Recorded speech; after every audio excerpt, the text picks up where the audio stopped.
नमस्कार, आप देख रहे हैं इंडिया वॉइस। मैं हूं आपके साथ चूइस और बढ़ते हैं खबरों की ओर। दिल्ली से बड़ी खबर सामने आ रही है। ईडी के समन पर केजरीवाल की एक और याचिका। केजरीवाल ने हाई कोर्ट में एक और अर्जी दाखिल की। पेश ना होने पर कार्रवाई ना करने का भरोसा मांगा। अर्जी में गिरफ्तारी पर रोक की मांग। ईडी आश्वासन दे कि कार्रवाई नहीं होगी तो बड़ी जानकारी दिल्ली से सामने आ रही है। केजरीवाल ने हाईकोर्ट में एक और अर्जी दाखिल की और कहा कि अर्जी में जो है ईडी आश्वासन दे कि किसी तरह की कार्रवाई नहीं होगी। पेश होने पर कार्रवाई ना करने का भरोसा मांगा है अरविंद केजरीवाल ने। तो अर्जी में गिरफ्तारी की रोक पर मांग की है। बड़ी जानकारी, ईडी आश्वासन दे कि कार्रवाई नहीं होगी। तो अरविंद केजरीवाल ने एक और याचिका दी है।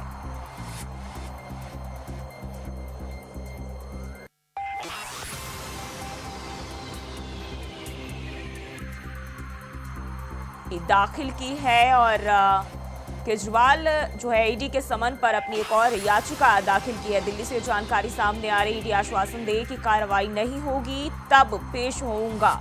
तो ये अरविंद केजरीवाल की ओर से याचिका में कहा गया है। दिल्ली से जानकारी सामने आ रही, ईडी के समन पर केजरीवाल की एक और याचिका। केजरीवाल ने हाईकोर्ट में एक और अर्जी दाखिल की है। और इसी खबर पर ज्यादा जानकारी के साथ दिल्ली से अजय चौहान हमारे साथ जुड़ गए हैं। अजय, एक बार फिर से जो है ईडी के समन पर केजरीवाल की ओर से याचिका दाखिल की गई है। क्या कुछ याचिका में कहा गया है? जो भी देखिए, अरविंद केजरीवाल की आज 9वें सम्मन की पेशी है। यानी ईडी जो 9वां सम्मन भेजा था, 21 तारीख को तलब किया था। देखिए, अरविंद केजरीवाल पहले ही हाई कोर्ट गए हुए थे, लेकिन आज फिर चले गए हैं कि किसी भी तरह से मुझे ईडी पूछताछ के लिए बुला सकते हैं, लेकिन गिरफ्तार नहीं करेगी। उनके वकील के माध्यम से जो अभिषेक वकील है, उन्होंने पहले पिटीशन डाला कि अरविंद केजरीवाल पेश होने के लिए तैयार है, लेकिन ईडी कहे कि उनको गिरफ्तार नहीं करेगी। यानी कहीं अरविंद केजरीवाल को जो गिरफ्तारी का डर है वो सता रहा है। उनको पता है कि मेरी अगर पूछताछ की गई और वहीं मुझे गिरफ्तार भी कर लिया, क्योंकि सारे जो मामले हैं अरविंद केजरीवाल जी से जुड़े हुए हैं। तो देखिए, कहीं ना अरविंद घबराए हो। अब देखना यह होगा कि अरविंद केजरीवाल आज ईडी सामने पेश होते हैं या नहीं होते हैं, क्योंकि अभी हाई कोर्ट में उनके वकील गए हुए हैं। वहां से क्या आश्वासन मिलता है, क्या आदेश मिलता है ईडी को, क्या उनको सिर्फ पूछताछ के लिए बुलाया अभी या उनको गिरफ्तार किया जाए। लेकिन ईडी ऐसा कोई मौका नहीं छोड़ेगी, क्योंकि उससे पहले 8 नंबर जो नोटिस भेजा था उसकी अवमानना किया था, उसका भी अरविंद केजरीवाल को कोर्ट का सामना करना पड़ा था। तो हो सकता है यह 9वां सम्मन है, इसको लेकर के ईडी जरूर उनको बुलाएगी और किसी भी तरह से अरविंद केजरीवाल को जाना पड़ेगा, क्योंकि 15,000 मुश्किल के पहले छूटे हुए कि आप ईडी के जो नोटिस का जवाब क्यों नहीं देते। लेकिन वो अपने बचाव के लिए लगातार हाईकोर्ट पहुंच गए। अब यही है कि देखना होगा कि आज दोपहर तक क्या अरविंद केजरीवाल राहत मिलती है या फिर वो ईडी के सामने पेश होंगे और वहां गिरफ्तार होंगे। अभी दिल्ली का माहौल जिस तरीके से जो कई दफा उन्हें ईडी की ओर से जो है समन भेजा गया है और जो पेश होने के लिए कहा गया है, तो कई दफा जो है ना पेश होने के बावजूद अभी हमने हाल ही में सुना था कि उन्होंने वर्चुअली कहा था कि मैं पेश होऊंगा ईडी के सामने, लेकिन उस दौरान भी उन्होंने मना कर दिया और लगातार जो है ईडी के समन को गैर कानूनी बता रहे हैं। तो गिरफ्तारी से डर क्यों है? वो खुद को ईमानदार बताते हैं, लेकिन पेश होने से कतराते हैं। बिल्कुल जी, देखिए जैसे पिछली बार राउंड कोर्ट में पेश हुए थे, वहाँ भी यही कहा गया था अरविंद केजरीवाल जी आपको छोड़ा जा रहा है, मौके के लिए छोड़ा जा रहा है, 15 बॉन्ड भरा गया है, लेकिन आपको ईडी के सामने पेश होना होगा, तभी आपको उसका दिया जा रहा। तो अरविंद केजरीवाल ने हाँ भी भरी थी, लेकिन उनके जो वकील कहा कि आज इसे पहुंच गए। उनको डर है कि कहीं मेरे को होता, क्योंकि जिस तरह से चर्चाओं में है, जैसे खबर मिलती है सूत्रों से भी, कि जो सारे घोटाले के जो शराब नीति घोटाला है, पूरे मास्टरमाइंड अरविंद केजरीवाल है, क्योंकि जो इनके मंत्री अभी जेल में है, जेल में है और इनके सामने खुलासा हुआ है, क्योंकि ईडी के पास और सीबीआई के पास पूरे अरविंद केजरीवाल के खिलाफ सबूत है। कहीं ना कहीं अरविंद केजरीवाल भी ये जानते हैं कि अगर मैं ईडी के सामने गया तो मुझे गिरफ्तार कर लिया जाएगा, क्योंकि सारे तथ्य सबूत उनके पास है। तो अरविंद केजरीवाल जवाब नहीं दे पाएंगे, इसलिए बार बार वो कोर्ट जाना है, अपने वकील को भेजना है, किसी तरह से मुझे राहत मिले।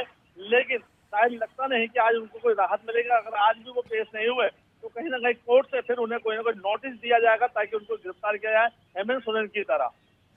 जी, जिस तरीके से जो उनके कई नेता पहले से ही जेल में बंद है और अब जो केजरीवाल की बात करें तो चुनावी दौर में कोई रिस्क नहीं लेना चाहते हैं। बिल्कुल देखिए, वही है, उनके जो मंत्री हैं आतिश की बात कर लें, सौरभ भारद्वाज की बात कर लें या अन्य की बात कर लें, वो पहले ही कहते हैं कि केंद्र सरकार जो है, जो बीजेपी में बैठे हुए हैं, अमित शाह बैठे हो या मोदी जी बैठे हैं, अरविंद केजरीवाल की लोकप्रिय से करते हैं, कहीं ना कहीं उनका जो प्रचार है उसको रोकना चाहते हैं और चुनाव से पहले गिरफ्तारी करना चाहते हैं। तो देखिए, राजनीति लगातार है, लेकिन सवाल यह है कि अरविंद केजरीवाल क्यों नहीं पेश हो रहे, क्यों अपने सवालों का जवाब नहीं दे। ईडी भी यही चाहती है कि वो जवाब दें, और जो भी पहली बार जब उनको बुलाया गया तो जवाब दिया था, लेकिन उस दिन से आज तक अरविंद केजरीवाल सामने नहीं जा रहे हैं, क्योंकि कई ईडी के पास सवाल है। तो अरविंद केजरीवाल भी जानते हैं कि मुझे गिरफ्तार कर ही लिया जाएगा, क्योंकि सारे सबूत उनके खिलाफ है। कई तथ्य भी ऐसे सवाल है कि उनके पास नहीं है, लेकिन यह है कि आज उनको राहत होगी या नहीं। लेकिन अभी कुछ समय, अभी इसके बाद जो बातें थी प्रेस कॉन्फ्रेंस करने वाली है, क्या जवाब मिलता है, क्योंकि जो आईटी पर उनका ऑफिस है वहाँ पर कुछ लोग इकट्ठे होने लगे हैं इस समय। जी अजय, बहुत बहुत शुक्रिया आपका तमाम जानकारी के लिए।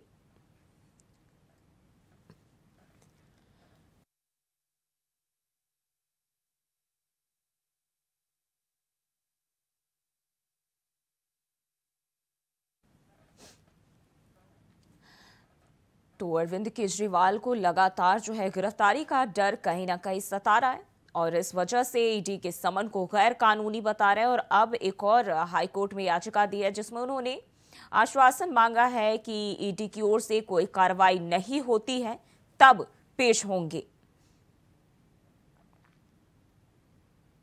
तो अरविंद केजरीवाल ने ईडी के समन को लेकर एक और याचिका हाईकोर्ट में दाखिल की है।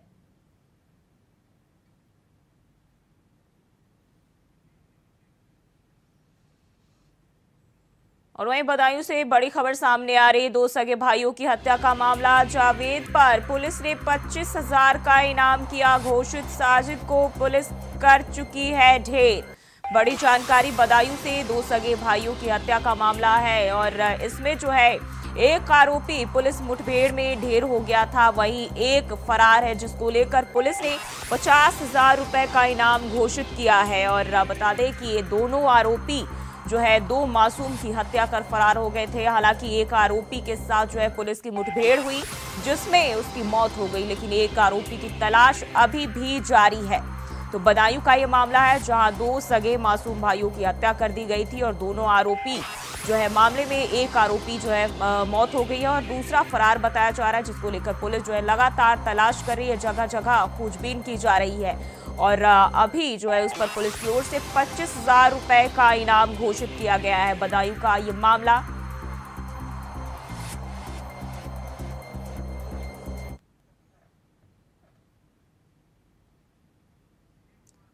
और इसी खबर पर ज्यादा जानकारी के साथ विजय बदायूं से हमारे साथ जुड़ गए। विजय, क्या अपडेट है? बताया जा रहा है कि पुलिस ने जावेद पर 25,000 रुपए का इनाम घोषित किया है।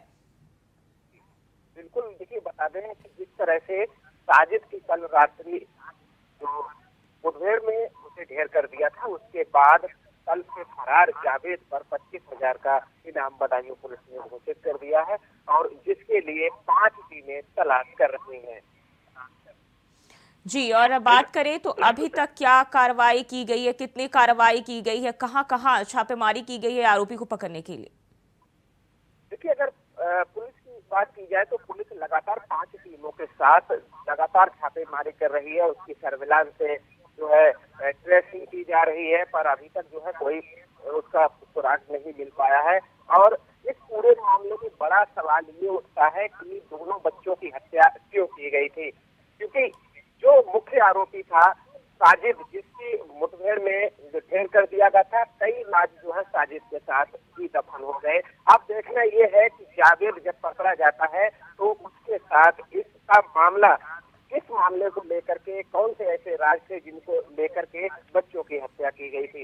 इस पूरे मामले का खुलासा तभी हो सकता है, बल्कि बदायूं पुलिस हर पहलू की जांच में जुटी है और मामले के हर पहलू पर जांच। जी विजय, जो बच्चे मृतक बच्चे हैं, उनके पिता की ओर से साफ तौर पर कहा गया है कि पुलिस से अर्जी लगाई है उन्होंने कि जो दूसरा आरोपी है उसे सही सलामत यानी कि जिंदा पकड़ा जाए, ताकि हत्या के पीछे के कारणों का पता चल सके। बिल्कुल, देखिए जो बच्चे हैं, बच्चे थे मृतक बच्चों के, उनके पिता का जो कहना है विनोद का कि जो एक आरोपी ढेर हो गया है, पर दूसरा जो बचा है जावेद, जिसको उसको अगर जिंदा पकड़ा जा सकता है तो इसको पुलिस भी कयास लगा रही है। अगर इसको जिंदा पकड़ा जा सकता है तो कहीं ना कहीं इसके पीछे का कारणों का पता लग सकेगा और कि वजह क्या रही, इसके कारण क्या रहे, जिसको लेकर के 2 मासूम बच्चों की हत्या कर दी गई थी और तीसरा बच्चा इसमें घायल भी हुआ था।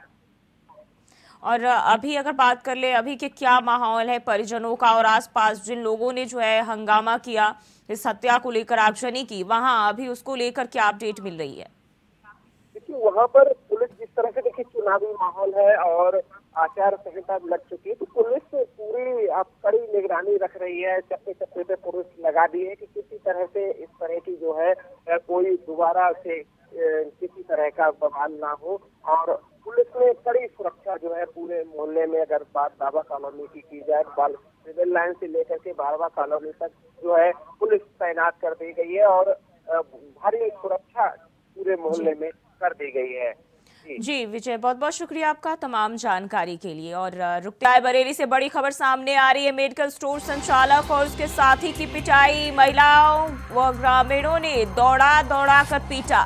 पिटाई का वीडियो सोशल मीडिया पर हुआ वायरल, वहीं दोनों घायल हो गए मारपीट में। सूचना पर पहुंची पुलिस जांच पड़ताल में जुटी। बछरावा थाना क्षेत्र के कुंदनगंज इलाके की घटना बताई जा रही है। तो महिलाओं और ग्रामीणों ने दौड़ा दौड़ा कर पीटा है और पिटाई का वीडियो भी सोशल मीडिया पर वायरल हो रहा है। वहीं बताया जा रहा है कि दोनों इस दौरान मारपीट में घायल भी हुए। तो मेडिकल स्टोर संचालक और उसके साथी की पिटाई की गई है। गांव वालों के साथ साथ महिलाएं भी जो है मिलकर उस दोनों की पिटाई की है और दौड़ा दौड़ा कर उन्हें मारा गया है। इसमें दोनों ही घायल हुए, जिसका वीडियो भी वायरल हो रहा है।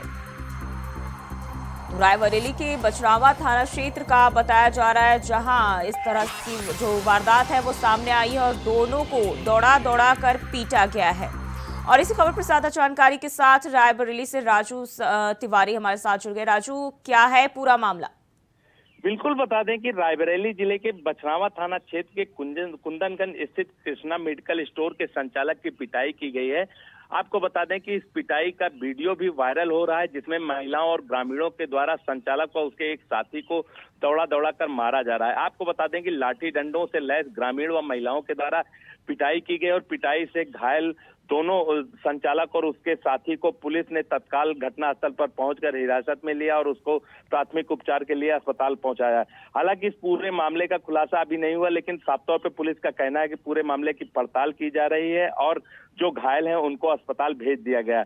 आपको बता दें कि ग्रामीणों का साफ तौर पे कहना है कि मनमानी रेट पे उसके द्वारा दवाइयां बेची जाती है और उसके द्वारा मनमाने रेट पर दवाइयों बेचने से नाराज होकर जो है महिलाओं और ग्रामीणों के द्वारा उसकी पिटाई की गई। लेकिन पुलिस और अभी तक इस पूरे मामले में आधिकारिक रूप से कोई जवाब नहीं दिया जा रहा है। पुलिस से जानकारी करने पर पुलिस के द्वारा बताया गया है कि पूरे मामले की जांच की जा रही है और जो भी इसमें दोषी होंगे उनके खिलाफ कड़ी कार्रवाई की जाएगी। लेकिन राजू, लेकिन जिस तरीके से जो है देखा हमने कि यहाँ महिलाएं और अन्य ग्रामीण भी मिलकर उनकी पिटाई कर रहे हैं, अगर मनमाने तौर पर वो वसूली कर भी रहे थे तो क्या कानून के पास नहीं जा सकते? इस तरह से पिटाई कर देना कितना सही है? कि ये रूरल एरिया का पूरा मामला है, चूंकि ग्रामीण अंचल में इसकी मेडिकल स्टोर संचालित हो रही थी और संचालक के द्वारा जिस तरह से मनमाने रेट पे दवाई बेचा जा रहा है ऐसा सूत्रों का कहना है। लेकिन अभी इस पूरे मामले में आधिकारिक रूप से कोई जानकारी नहीं दी गई। लेकिन जिस तरह से पिटाई की गई, कहीं न कहीं साफ तौर से अंदाजा लगाया जा सकता है कि लोगों के द्वारा कहीं न कहीं इसकी जो पिटाई की गई है उससे ग्रामीण पूरी तरह से आक्रोशित है। लेकिन आपको बता दें पुलिस भी सवाल उठ रहे हैं कि इस तरह से ग्रामीणों के द्वारा सरेआम रोड पर दौड़ा दौड़ा कर मारा पीटा जा रहा है और जिसमें महिलाएं भी भारी तादाद में शामिल हैं। आपको बता दें कि घटना स्थल पर पुलिस मौजूद है और पुलिस के द्वारा ग्रामीणों को समझा बुझाकर किसी तरह से दोनों को ले जाया गया, लेकिन हालत उनकी गंभीर बताई जा रही। जी, जो गंभीर रूप से पीड़ित घायल हुए, क्या उन्हें अस्पताल में भर्ती कराया गया? इलाज को लेकर क्या कुछ अपडेट मिल रही है? जी बिल्कुल बता दें कि प्राथमिक उपचार के लिए नजदीकी सामुदायिक स्वास्थ्य केंद्र ले जाया गया, जहां डॉक्टरों के द्वारा प्राथमिक उपचार दिया गया और इसके बाद उनको जिला अस्पताल के लिए रेफर किया गया। हालांकि आपको बता दें संचालक की पिटाई ज्यादा हुई है, जो संचालक है वो गंभीर रूप से घायल है, उसको नाजुक चोटें लगी हैं, उसको जिला अस्पताल के लिए रेफर कर दिया गया। लेकिन आपको बता दें कि जिस तरह से लाठी डंडों से लड़कियों का आक्रोश देखने को मिला, कहीं न कहीं इस पूरे मामले पर सवाल खड़े हो रहे हैं कि मामला क्या था। हालांकि इस पूरे मामले की जांच पुलिस कर रही है और पुलिस का साफ तौर पे कहना है कि पूरी जांच करने के बाद इस पूरे मामले का खुलासा किया जाएगा। जी जी, और बात करें तो इस मारपीट में कितने लोग शामिल थे? जी बिल्कुल, तस्वीरों में साफ तौर से देखा जा सकता है कि इस पूरे मामले में 2 दर्जन से अधिक लोग दिखाई पड़ रहे हैं, लेकिन जिस तरह से लाठी डंडे से लोग लैस हैं, कहीं न कहीं स्थानीय पुलिस पर भी सवाल खड़े हो रहे हैं कि पुलिस का लोगों का भय नहीं और इस तरह से कानून को अपने हाथ में लेकर इस तरह की वारदात को अंजाम दे रहे हैं। आपको बता दें कि जिस तरह से सूचना जैसे ही स्थानीय लोगों के द्वारा, कुछ लोगों के द्वारा पुलिस को दी गई, घटनास्थल पर 112 पहुंची और वो समझाने बुझाने का प्रयास कर रही थी, लेकिन ग्रामीणों का आक्रोश इतना बढ़ गया था कि कोई मानने के लिए तैयार नहीं था। तो बछरावा थाने की पुलिस घटनास्थल पर पहुंची और किसी तरह से पूरी घटना में हस्तक्षेप करने के बाद ग्रामीणों को डराया धमकाया गया, जिसके बाद ग्रामीण शांत हुए।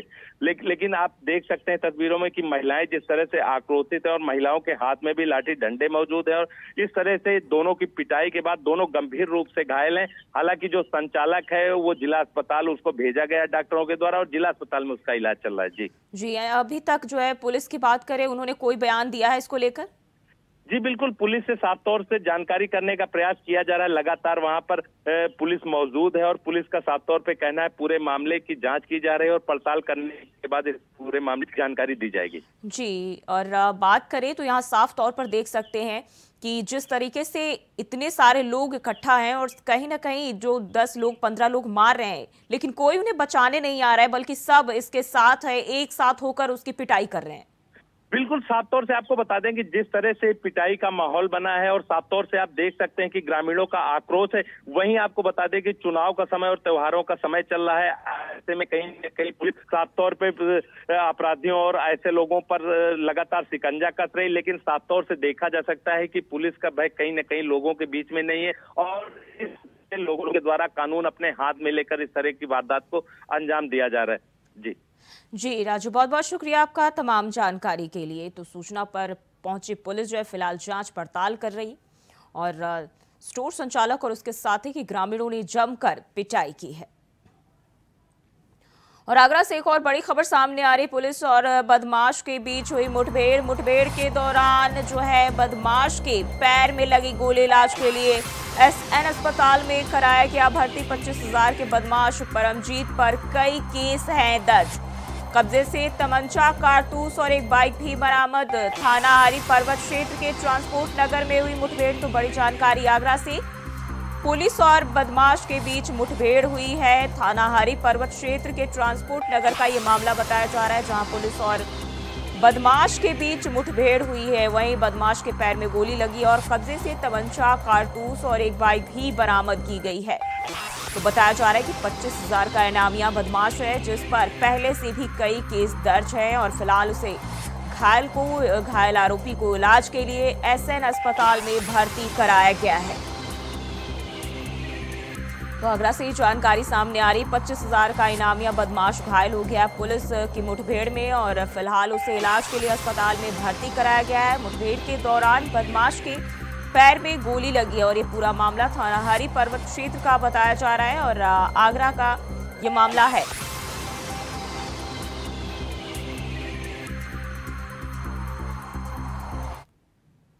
और फिलहाल के लिए इस बुलेटिन में बस इतना ही। खबरों के लिए बने रहे इंडिया वॉइस के साथ।